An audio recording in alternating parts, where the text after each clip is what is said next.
If Jesus is God, why is he praying to God? At first glance, it looks like a contradiction. If he's God, is he talking to himself? Is he less than God? Or is the Trinity just a confusion? Now, let's slow that down very carefully, right? Christianity does not teach that God is the Father.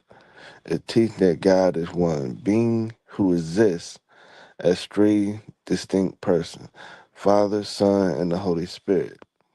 One what? Three who's. That distinction matters. When Jesus prays, he isn't praying to himself. He is the Son speaking to the Father. Now, here's the second layer after that, right? And this is where most confusion clears up. Jesus is not only fully God, he is also fully human. This is called the Incarnation, meaning God the Son took on a real human nature, not pretending, not half human, but fully human. So when Jesus prays, he is praying as the Son in eternal relationship with the Father, and as a real human living independence on the Father.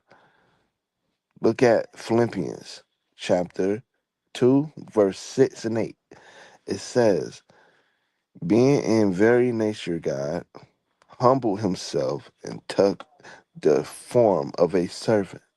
That means he voluntarily stepped into human limitation. He didn't stop being God, but he chose to live a human life, which includes prayer. Now ask yourself something. If Jesus never prayed, what would that communicate? It would suggest humans don't need dependence on God, but Jesus models what perfect humanity looks like: complete trust, submission, and communion with the Father. Now look at Luke chapter 22, verse 20, verse 20 42. Right? In Gethsemane, I don't know how to pronounce that word.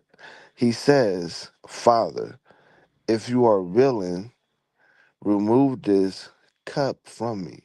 Nevertheless, not my will, but yours. That's not inferiority. That's the human will of Christ aligning with the Father's will. Because within the Trinity, there is unity of nature, but distinctions of persons. Think of it like this, right? Nature answers what you are. Person answers who you are. God nature is one. God's persons are three, right?